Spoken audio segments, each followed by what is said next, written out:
afternoon and welcome into Chicago's favorite sports talk podcast, where sports bridges the gap between the generations. I am your only host today, Jason Kinander. I'm Generation Z sports and news reporter at 13 News in Topeka, Kansas. But I am the son of the great Peggy Kaczynski, who I co-host this podcast with. She's not here today. They are a little bit busy. They, as in my parents, are a little bit busy at home, enjoying their time together, not, during football season. So can't blame them for that. I've got the time, so I'm doing a show today to preview Rams and Bears. It's going to be a big one at Soldier Field on Sunday. The Bears are coming into this one. They're 1-2. The Rams are 1-2 as well. Pair of teams that are desperate to get a win. The Rams have been here before. They've been off to bad starts before and have been able to turn it into a postseason berth. Last year, they started 3-6 and ended up making the postseason. The Bears have never done that before. So the Bears need this win on Sunday. They need this win bad. And we saw improvement last Sunday in Indianapolis, especially on the offensive side of the ball. Caleb Williams looked fantastic for the most part, outside of a few mistakes. I was so super impressed just with his poise, especially late in the game. Some of those deep throws that he made were throws that I have never seen a Bears quarterback make in my life. And there are people older than me who listen to this show, one of them who does the show with me, who could probably say the exact same thing. So Caleb Williams, I was pleased with on Sunday. DeAndre Swift, not so much. The Bears are making a long overdue, and it's crazy that this can be overdue at 3 games into the season, change at running back. Roschon Johnson, who is a healthy scratch in week 2, is now the de facto starting running back in week 4. I think that this is a good move. Roschon is a big body back. DeAndre Swift, I don't know what happened to all of his shiftiness this summer. It's gone. He has not broken a single tackle yet on the Bears. His juke package is out the window. It's time to see a new face or two in that backfield. And so I'm excited to watch Roschon Johnson play.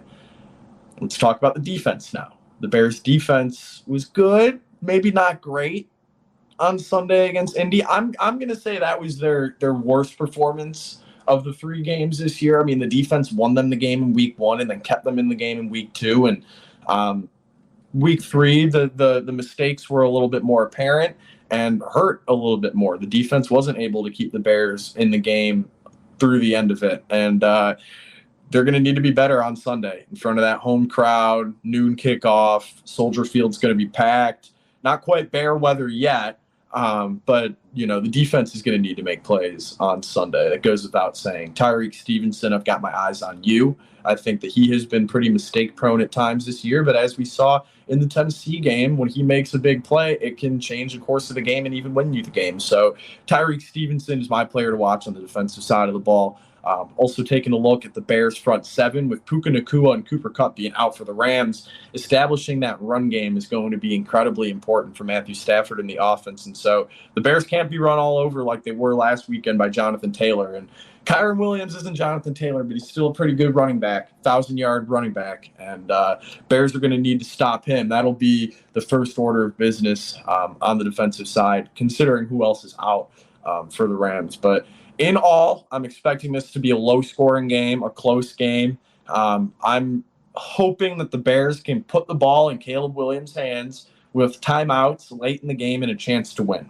I think that is the scenario that I'm looking forward to on Sunday in front of a home crowd, now with 3 games under his belt, where he's improved in every single game.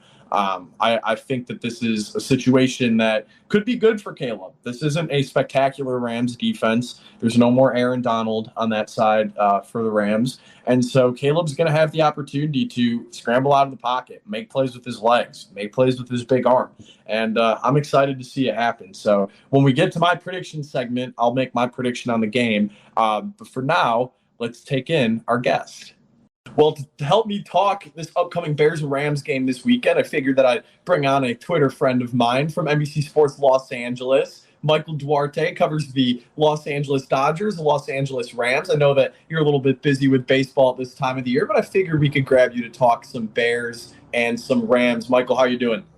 Yeah, Jason, I know we're talking football, but we used to talk baseball back in the day. That's why I'm wearing my Ohtani hat for you, the soon-to-be runaway MVP in the National League. And obviously, I know you and I have talked White Sox a lot in the past. They're about to have a very historic season here at some point over this weekend.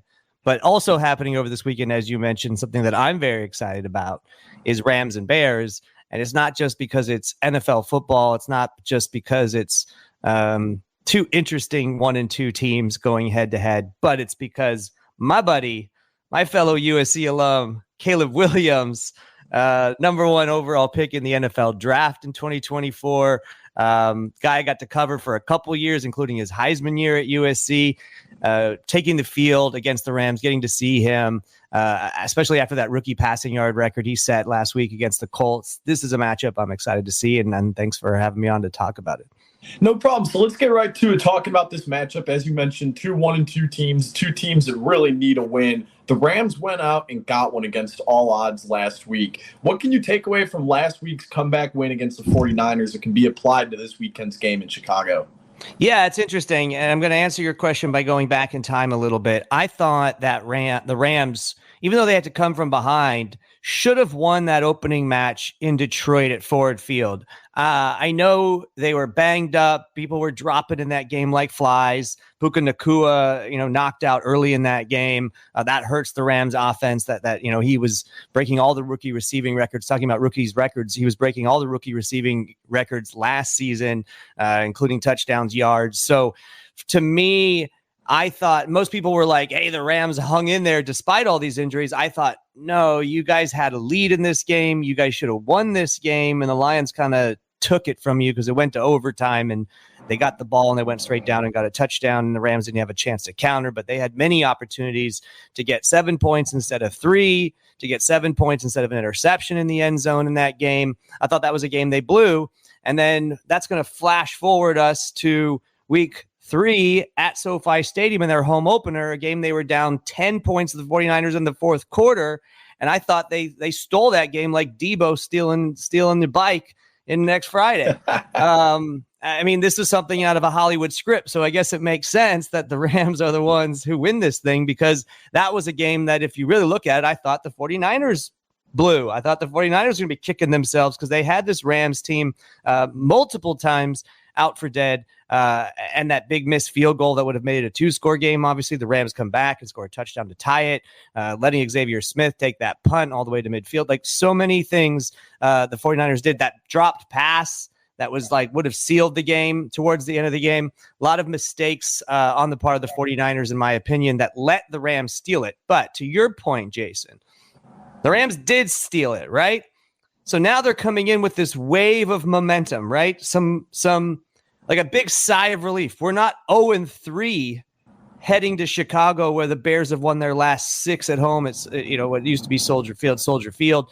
We can win despite not having Cooper Kupp, Puka Nacua, despite our offensive line composed of the guys behind the guys, in some cases behind the guys up off the practice squad. This offensive line is more brittle right now than a 3-month-old bar of soap, but yet the Rams still were able to protect Matthew Stafford to an extent against a great 49ers defense and pass rush, obviously, with Bosa and some of those guys on the defensive line. They were able to give up less sacks than they did the week before in Arizona against the Cardinals, and I think no disrespect to the Cardinals, but the Niners defense, I believe, is better than the Cardinals, especially on the defensive front. So that's a good sign. You had no injuries coming out of that game. Cooper Kupp is the only one who is not going to be participating, is going to be out for this game in Chicago. And we already knew he was going to be out. There was talk he might even go on the IR, but they don't even have enough spots on the IR at this point.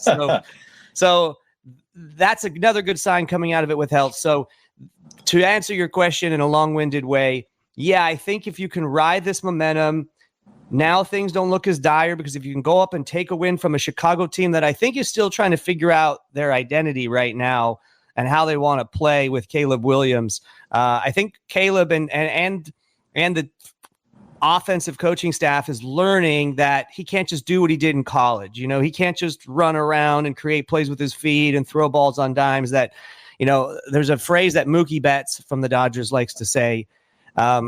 He says, these guys drive nice cars too.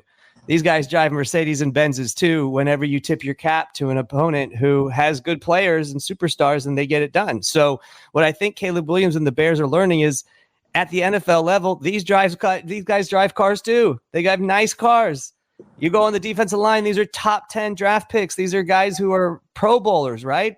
You can't just evade a tackle, stiff arm a guy, run around the field for 20 yards and then deliver a dart anymore. Some guys can still do that, but for the most part, they can't. You go back to that C.J. Stroud quote after they lost the Texans that kind of went viral where he's like, hey, try not to get hit like that, because if you don't, you're a good player. You're going to have a long career. And so I think the Bears are figuring it out. I think Caleb's figuring it out. I think they're learning.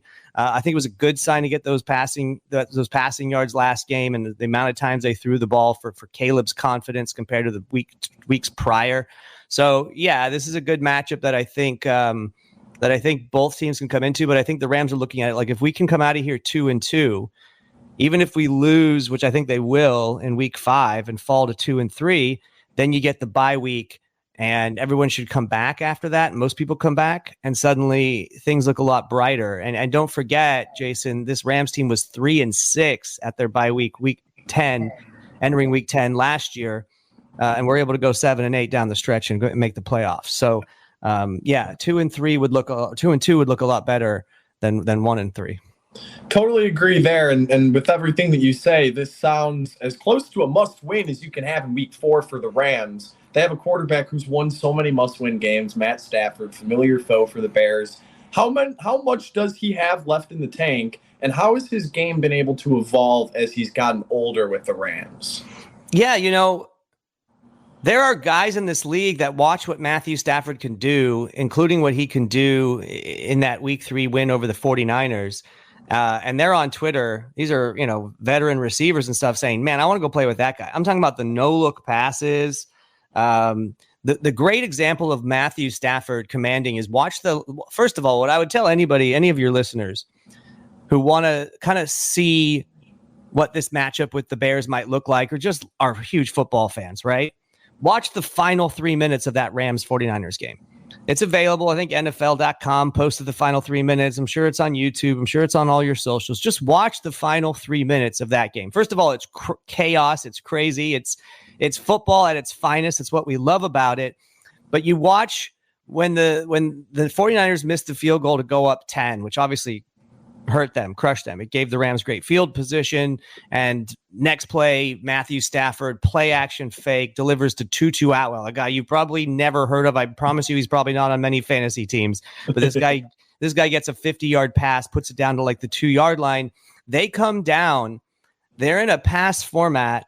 Matthew Stafford audibles at the line of scrimmage after seeing how the Niners line up, and then hands the ball off out of the shotgun to Kyron Williams on a halfback draw or a running back draw. Yeah. He goes right up the middle for the game time touchdown. That was all Stafford, seeing what the defense set up was, predicting the pass, audibling into something he knew would get a score, and it tied the game. And he's just cool and calm under pressure. And as we've seen, I think he's probably at this point the second oldest quarterback in the league behind Aaron Rodgers. But as we saw with Tom Brady late in his career and in Tampa Bay, winning a Super Bowl into his 40s, as we're seeing with Aaron Rodgers now, if you protect these quarterbacks, if you keep them healthy, keep them upright, they can still throw the ball around. And a lot of the game, when you look at some of these rookies, look at Bryce Young, the former number 1 pick, just getting benched in Carolina. It doesn't matter if you're young and athletic and all these things. It's the mental part of the game. Sometimes that's a little bit more impressive and important than the physical part. And Cooper Kupp was actually a guy who used to tell me that, because I would be like, man, in his Triple Crown year when they won the Super Bowl, I'd be like, what are you doing in the season? And how are you staying in shape? And, how are you outrunning these defenders and these cornerbacks and beating them on routes? And Cooper said, all my physical work is done in the off season. Once the season starts, I'm literally in a dark room watching video, watching film, because once the season starts, it's all mental. And you got to figure out, how can I get an edge on this guy? How can I beat him? How can I fake him? What are his weaknesses? And it's all film. And Matthew Stafford is that guy who's up at 5 a.m. with Cooper Kupp in the film room at the Rams facility, which is now in Woodland Hills. And they're studying film together, and that's how you get the edge. And to your point, I don't think, as long as, his arm is good and he stays healthy and they can keep him upright, he can do that for another few seasons. And he's showing that, and he can do it at an elite level. I think he's right now, 4th in the league or something like that in yards, 4th or 5th. So he can still show he's a top 10 quarterback in this league, despite nobody ranking him there or even thinking about him there. But he's still that dude, if that makes sense. And there's a reason why Sean McVay sent Jared Goff shipping to NFL purgatory, which was Detroit at the time. And obviously now it's changed a little bit. But there's a reason why he did that after Jared Goff got him to a Super Bowl, because he knew Matthew Stafford could run his offense the way he needed, could audible and override him when he needed if he saw something different from the defense. And he could get him over that hump to win a Super Bowl, which he did. So I still think he's that guy, but you got to keep him upright, which is back to the offensive line, which is where I think this game will be won or lost, in the trenches. And you talked about it being a must-win for the Rams. I think it could be if you want to make the playoffs, but I could also make the case this is a must-win for the Chicago Bears this early on. I think a lot of people had high hopes for the Bears after they got Caleb Williams, just because of the way they finished the season with Justin Fields last year, and wanting to maybe get a better quarterback in the eyes of Chicago Bears fans this year. So ascend upon what you were able to do last year, which was almost make a push there at the end. But I hate to say this, in that NFC North, with Minnesota playing the way they are, with right now, and another USC quarterback, I might add, you know what I mean, running away right now with MVP at this point. And then you got the Detroit Lions, who we think are probably going to win that division. Green Bay's playing well and now has Jordan Love probably coming back here healthy. And so if you want to stay in this NFC North race, if you're the Bears, this might be a must win here against a team where the Rams are injury riddled and they're kind of limping in a little bit. Obviously, like we said, riding the momentum, but they're a little beat up. And so this is a good time to play them. Whereas maybe in a few weeks, they're going to have Puka Nacua back, Cooper Kupp back, and their weapons back. And you don't want to face them then. You mentioned some of the injuries. The Rams are among the most banged up teams in the NFL. It was crazy that they were able to win last weekend with the lack of pieces that they had on the offensive side of the ball. But which absence on Sunday do you think is going to be the hardest hole to fill against the Bears in particular? Yeah, you're going to like this answer. So the Rams, Jason, they got 99 problems. But not having number 9, in my number 99, is probably the biggest one. So the biggest absence is not someone who's even on the roster. It's someone who is a soon-to-be first ballot NFL Hall of Famer, 3-time Defensive Player of the Year award winner, and that's number 99, Aaron Donald, who retired after the season. What I've been seeing on the defensive line, and shout out to Bryce Young, he had a great game against the Niners, got a sack. He's going to need to play that way against the Bears. But Ernest Smith was supposed to be the guy that kind of took over for Aaron Donald. He wore the green dot. He was going to call the plays on defense. He was the guy that was going to kind of be the leader of this defense. He gets traded to Tennessee.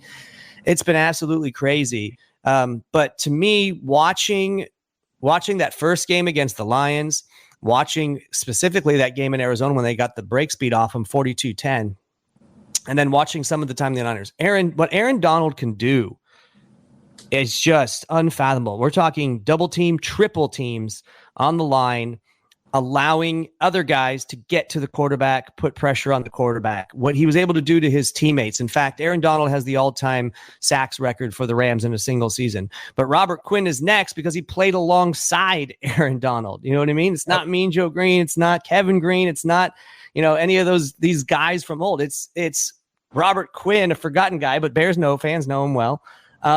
Because he played alongside Aaron Donald. And when you play alongside a guy that's double and triple teamed, you're going to get avenues and pathways to the quarterback. And the biggest thing was, if you go back over the years, Aaron Donald was so fast, so strong, so quick, so twitchy and burst for his size, that he was a monster when it came to mobile quarterbacks like Kyler Murray, like Caleb Williams, they're going to say, even to a little extent like Brock Purdy.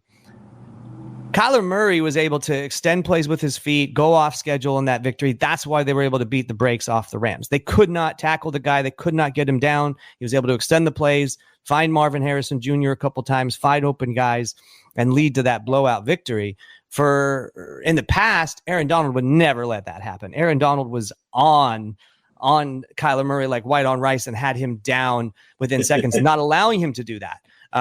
And so if you and Brock Purdy, I tweeted about it in some of the games, especially in that fourth quarter, there were possessions he had like 30 seconds in the pocket, no pressure. I was like, this guy could pack a lunch, read a book his travel tickets, and then still go out and make a play, and a couple times with his feet. And so Caleb is much better than Brock Purdy at being mobile, being evasive, not being able to get taken down. He's kind of like Ben Roethlisberger's body and ability to break off tackles, but in like a Robert Griffin or Lamar Jackson body type. You know what I mean? It's insane. He's got those two intangibles together. And so number 99 would have been the guy that could take Caleb Williams and put the fear of God into him, but he ain't there anymore. And I don't really know if there's anyone on the Rams defense who can do that and do what he do and get to the quarterback and stop them from rolling out and take them down in space. And so that worries me, and that's an advantage to the Bears. But outside of that, it's got to be, that two-headed monster at receiver, like you said, Puka Nacua, Cooper Kupp. Those are guys that are absolute beasts, weapons, top 10 wide receivers in this league when healthy. Matthew Stafford not having that, knowing the way he plays. Remember the Super Bowl when Odell Beckham Jr. goes down with that injury in the first half? Yeah. And all of a sudden the Bengals are like, okay, we'll just double and triple team Cooper Kupp. Let someone else beat us, which was smart. Matthew Stafford had to throw no-look passes, audibles, but he was still trying to get the ball to Cooper Kupp because that's the guy he trusts the most in the Super Bowl and was doing anything he could to get it to him, even when he was double and triple teamed. And so he's still learning to trust guys like Tyler Johnson, guys like Demarcus Robinson, guys like Tutu Atwell. I think last week against the Niners was a big step in getting that trust and confidence with Matthew Stafford, but he's definitely going to miss Cooper Kupp and Puka Nacua. And then one other thing on the injury front, Ahkello Witherspoon was a guy they went out and put on the practice squad, let him get some healthy, because honestly, Quentin Lake got picked apart by Jawan Jennings last week. And Quentin Lake's a guy that if Caleb Williams wants to focus on, he can pick apart. I think Keenan Allen might be coming back for this game for the Bears, giving them their weapons back at receiver with Ronnie Odunze. So, if you can get Ahkello Witherspoon out there, I think that helps the Rams on defense, because their secondary is suspect, where the Bears are very excellent in their secondary. That's another long-winded answer to your question as far as who is not available for this game. That's going to hurt the Rams. NFL's a copycat league. I've said for a very long time that every NFL team is looking for the next Sean McVay, and they still are. They haven't found it. Sean McVay's still doing his thing, doing well out in LA. What is something that the Bears staff in their current state with Matt Eberflus and a rookie quarterback and Caleb Williams, what is something that they can learn from the way that Sean McVay and his staff does things in LA? Yeah, I mean, Sean McVay's coaching tree is so long right now. You know what I mean? Like, you're right. Everyone's trying to replicate it, but like they've had success at it.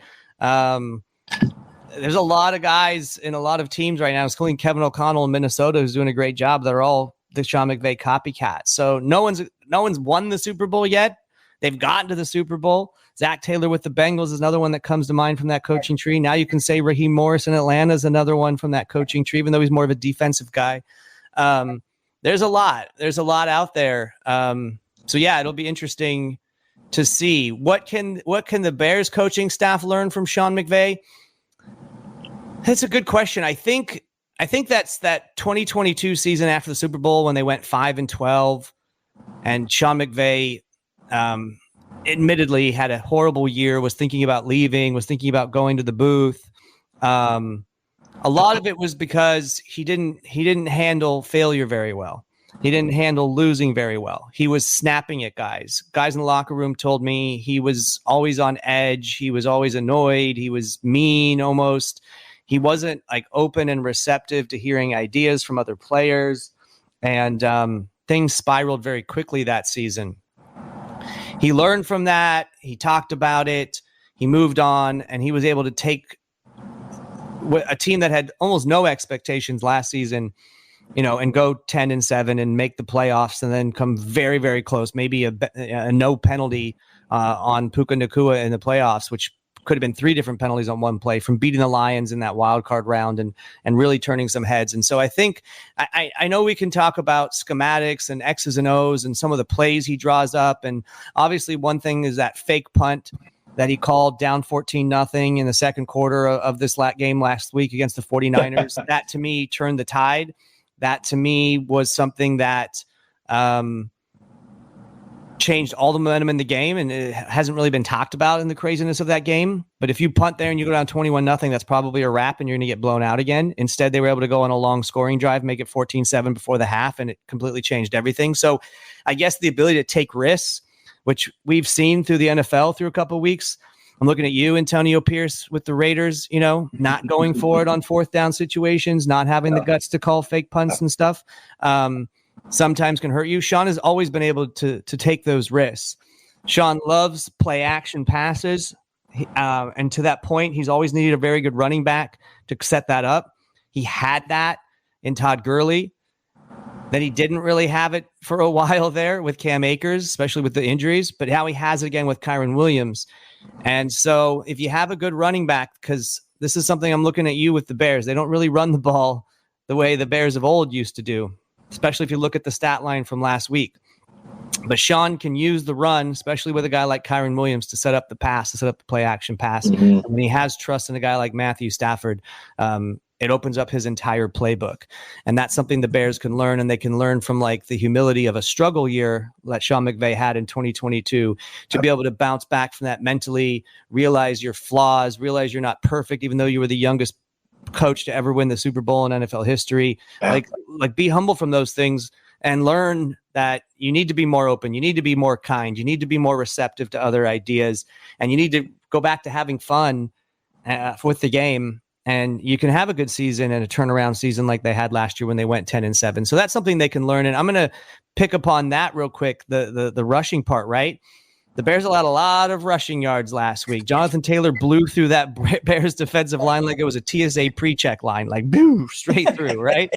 So, this could mean a good day for Kyren Williams. And I think the important thing for the Rams in this game against the Bears is you can't go down big again like you did in week 1 against the Lions. You can't go down like you did against the Cardinals. You can't go down big with the Niners.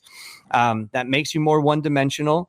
It makes it easier for this Bears secondary and for guys like Montez Sweat to just pin their ears back and go after Matthew Stafford, which I think they'll put some pressure on in this game.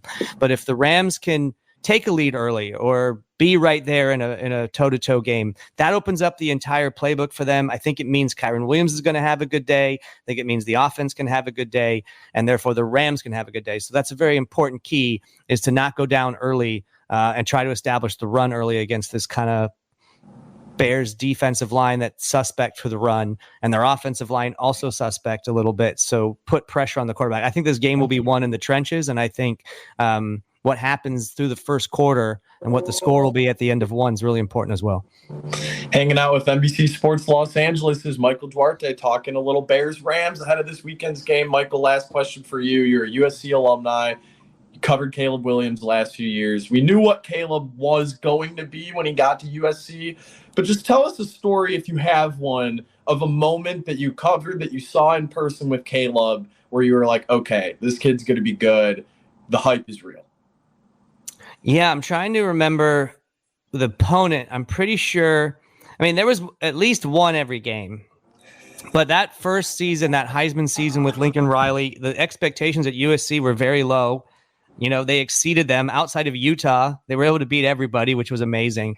But I'm pretty sure, if my memory serves correct, it was against Notre Dame.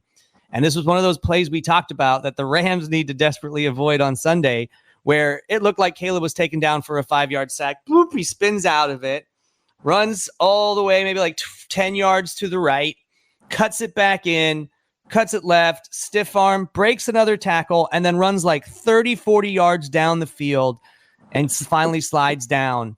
And he turned what was an inevitable sack, and it was probably on third down, into one of the biggest plays. And I remember tweeting it out and saying that, like in any Heisman seasons in past years, there's one play that like the Heisman show on ESPN will just show over and over again is like this guy's highlight worthy play. That moment was, I was like, give him the freaking Heisman. And I know he didn't strike the pose until like a week later when they played UCLA and stuff. But like, that was the moment when I was like, this guy's the Heisman Trophy winner. What he can do when he goes off schedule, breaking sacks, breaking tackles, stiff arms, running the ball downfield. And as you saw it in a preseason game, doing that and then delivering a 50-yard dart down the field to like Rone Odunze for a touchdown or something. He can do that as well. it's very reminiscent, like I said, to Kyler Murray, but he's in Ben Roethlisberger's body. So that makes it even more exciting. That was one moment.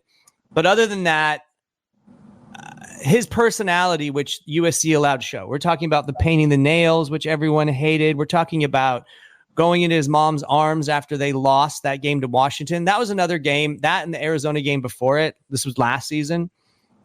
His final season in college, not the Heisman Trophy winning season, not a great season for USC because they had no defense, because Alex Grinch was atrocious as a defensive coordinator. But there was that Arizona game, which they had no business being so close, that he literally won himself in overtime on an amazing play where he ran the ball, put the ball right in front of the pylon to win the game on the 2-point conversion. There was that game. Then the next week, he was an absolute stud against Washington, where literally, I'm not even joking, the defense couldn't stop Washington, not even once. I don't remember the final score, but it was like 52 to like 45 or something like that. Yeah. But like the defense could not stop Washington. And we're watching this game going, just stop them once, force one punt, and Caleb can win this game. And they couldn't do it. And he's crying in his mom's arms after the game, just showing the emotion of the moment of, I gave absolutely everything and I got nothing back from my defense. That's who Caleb Williams is. That's the kind of guy he is. And I'm just so excited for the future for Chicago and for Bears fans and for what Caleb's going to do, because I think he's going to be one of the good ones in this league and for a long time, as long as he can stay healthy. And what he can do is just absolutely amazing. And he'll figure it out. There's a learning curve. It takes time. You got to get adjusted and acclimate everybody, and you've put talented receivers around him. So I'm really excited for it. It might not happen this year. You might need to invest in the offensive line and get him protected for the next couple of years. But I'm really excited to see what he can do for the future. And those are a couple stories of that at SC. We're all excited about the future with Caleb Williams. And I know you're excited for your future these next few weeks, covering the Dodgers and the Rams and everything, all the other great work that you do in LA with NBC Sports LA. Michael, thank you so much for taking the time to join me. I know that you're busy. We're all busy deep in this football and baseball season, but really appreciate you taking the time to talk some ball and catch up. Yeah, thank you. And we got Sports Equinox. I got Lakers Media Day Monday, which kind of is the first start that basketball season will begin, because their training camp starts the next day. So it's literally every professional sport rolling all at the same time right now here in the fall. So it's exciting. It's extremely busy. It's fun. I'm like an octopus with 8 arms, just trying to figure it all out, trying to like a MasterCard, trying to be everywhere you want to be all at once. But I think once this Dodgers run in October ends, which is going to be super exciting, I hope it ends at the end with a World Series trophy being hoisted by Shohei Ohtani, because that'll be absolutely amazing. Yeah. But once that ends, things will get a little bit easier, so hopefully with that, So we'll see. And thanks for joining me, and we'll see what happens after this game. It should be an exciting one. Should be a good one. Thanks again, Michael. Thank you. Super cool being joined by NBC Sports Los Angeles' Michael Duarte for today's podcast. If you know a little bit about my background in sports media, you know that a big thing that got me into this industry was when I broke the Jock Peterson trade rumor. And Michael was somebody who was always there in my DMs giving me advice like, hey, I know that you're a kid. This is how we do things in this industry. Don't panic. Don't, feel like an idiot. Like, this is how you do things. And just super cool for things to kind of come full circle now as a 22-year-old, no longer a junior in high school, the last time we really interacted in this realm. And so super cool to do this podcast with Michael, and super thankful that he took the time to do that today while he's in the middle of covering every sport known to man out in Los Angeles. So with that, it's time for our predictions segment, which is my favorite. I don't think it's my mom's favorite because I think she thinks I go too long on it, but I'll go short on it for y'all today. We're going to start out with Bears-Rams.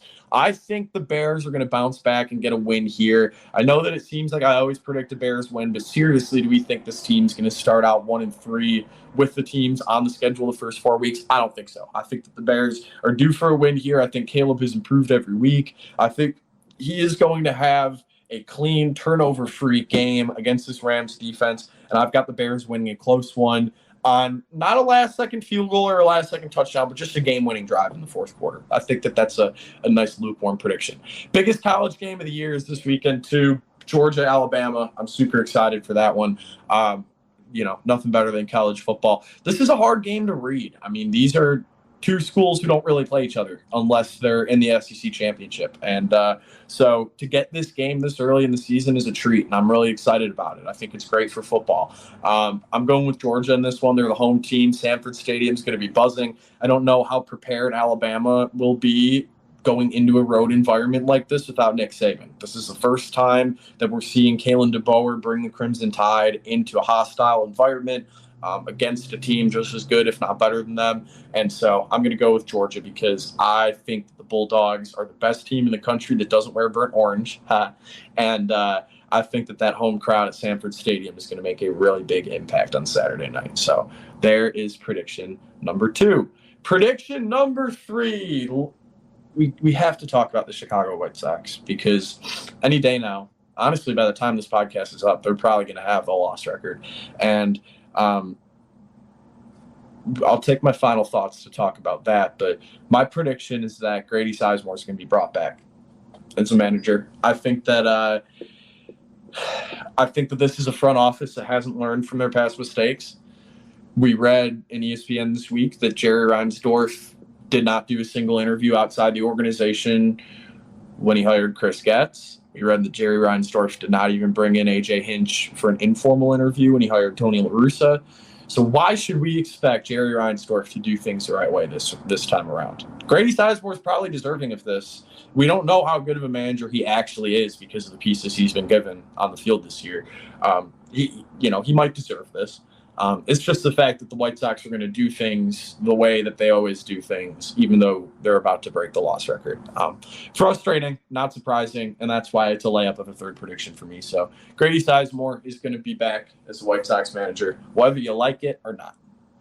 All right, that's it for today's show. My final thoughts on the note of the White Sox about to break the loss record. If you're rooting for that to happen and consider yourself a White Sox fan, you can pack your things up and walk out the door. I really do not consider anybody who roots for their team to lose to be a fan of their team. I just consider you to be an idiot, to be honest. And it's not an exciting thing for White Sox fans to be a part of this. Like, it sucks. It's really not fun having your team lose 121 games in a season. And no people should be going to the game actively rooting for it to happen while wearing White Sox gear. Like, if you want to go and be a part of history, that's fine. I'm a baseball fan too.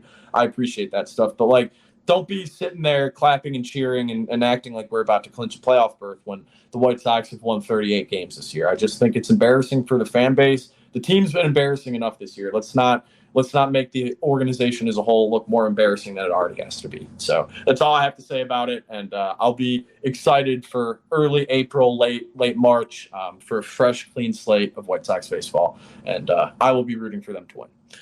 That'll do it for today's show. For our sponsors, thank you very much. For our producer, Jack McGrath, really appreciate you. For my mom, Peggy Kaczynski, who could not make it today, we really appreciate all the work that you do in season, Mom. It is super cool with you still covering the Bears. I take a lot of pride in saying that you're my mom, and I know that you take a lot of pride in the work that you do. So continue your great work. If you like our show, please like, rate, subscribe. All that stuff helps us wherever you get your audio. You can get the Sportscaster and her son. Please also follow us on Twitter at TSAHSPod. That is at TSAHSPod on X, formerly known as Twitter. Next time we record, which will hopefully be next week, my mom will be here with me. But for now, for Jason Kinander, for ESPN Chicago, for the Sportscaster and her son, have a great night.